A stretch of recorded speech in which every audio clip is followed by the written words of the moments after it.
Hey, so in this lesson, we're going to talk about a very important topic, which is how do you go from Newton's second law of motion to understanding where the rocket is in space and how it's actually going to fly. So we take Newton's second law of motion and convert to position, velocity, and acceleration after we've solved for the basic equation of Newton's second law of motion, force equals mass times acceleration. So that's what I'm going to be discussing today.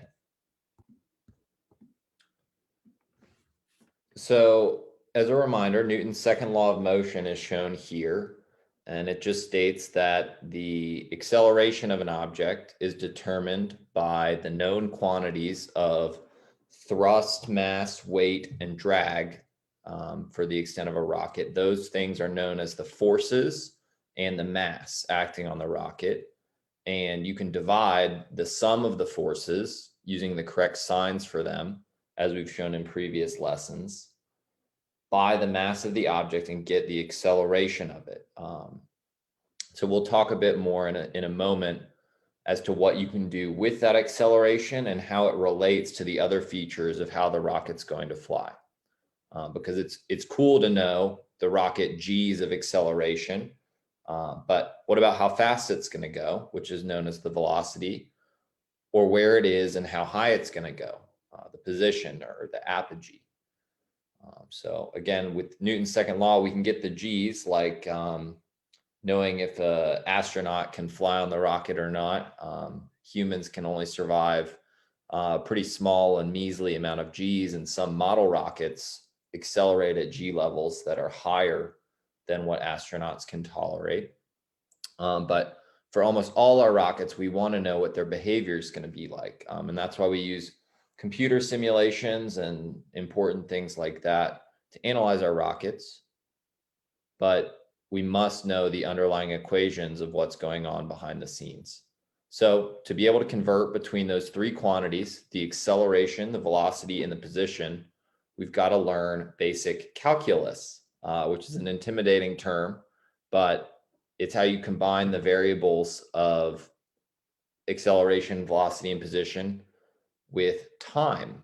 So how does the time relate to these quantities, and how does the motion of the rocket over time interrelate the multiple things of those? So calculus is fundamentally embodied by some relationships called integrations and derivations. And so I'll touch briefly on those, but just know that it's all about motion over time. And that's what we'll be getting into for the sake of the rockets.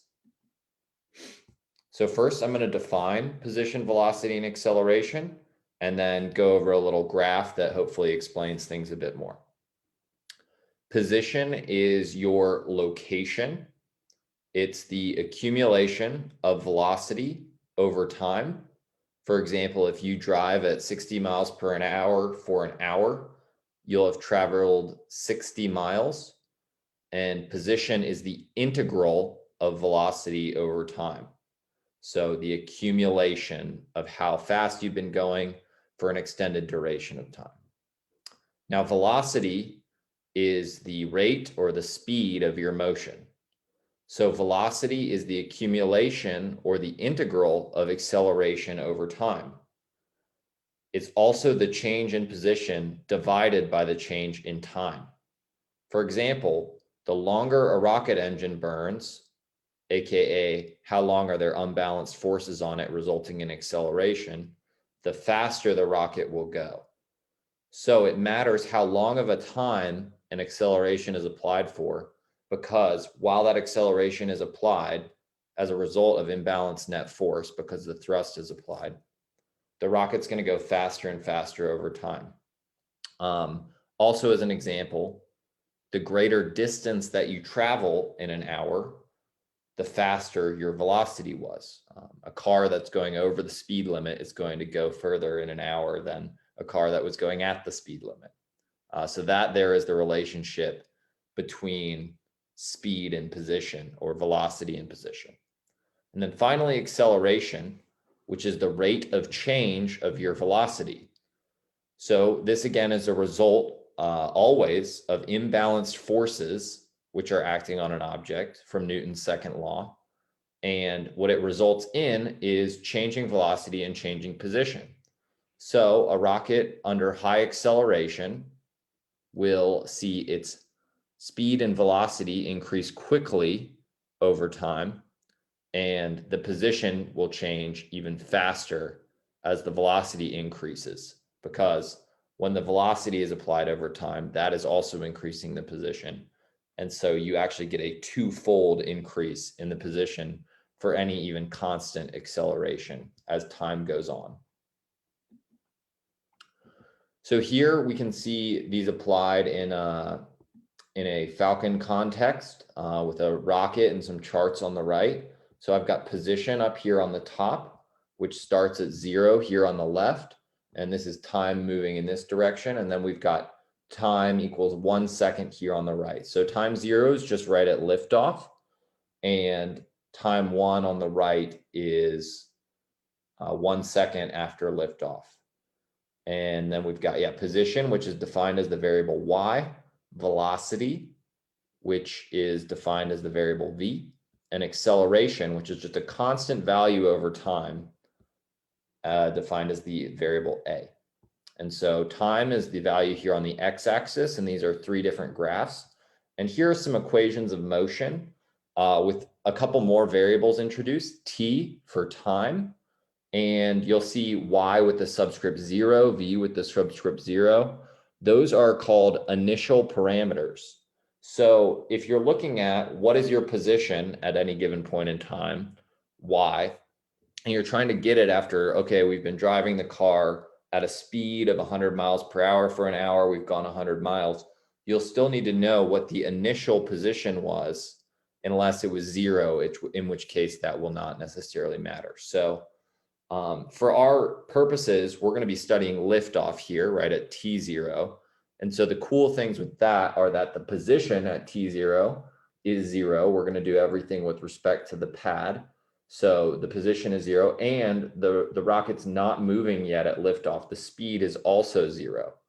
So the velocity 0, v0 here is 0, and the y0, the initial position, is also 0. So that makes this analysis quite straightforward for a rocket lifting off from the pad.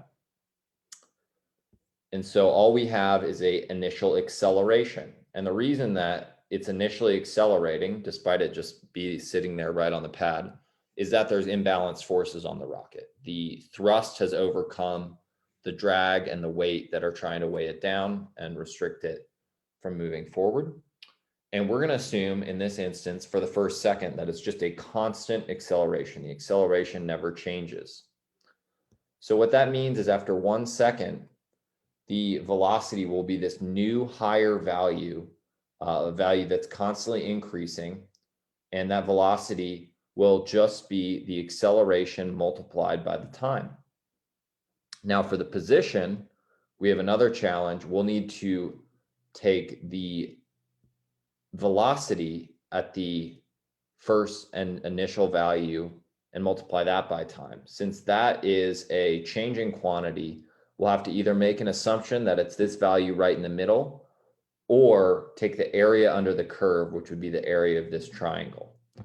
I will show how to do that in more detail later on. But just know that as the constant acceleration is applied, the velocity will increase linearly. So acceleration times time, or v equals at, as shown here.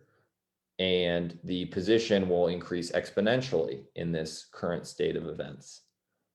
Now, there's even more changing quantities in the rocket problem, but this is just the simple entryway.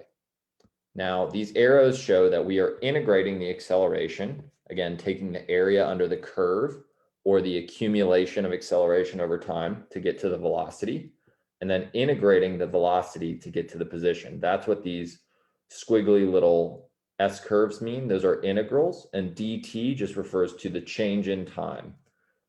So some of this notation here on the left is a little additionally complex, and will only make sense as you get further along in calculus and engineering type courses. But just know that we're taking the area under the curve here to get to the velocity, the area under the curve of the velocity to get to the position, all done with respect to the time that has accrued. Now, to go from position to velocity, that is called a derivative or differentiation. And that just means we're looking at the instantaneous change in position divided by the change in time to get to the velocity. Say position is in miles, then velocity is going to be in miles divided by time or miles per hour. We do the same thing to get from velocity to acceleration. So going up the ladder here, we're integrating. Going down the ladder, we are differentiating.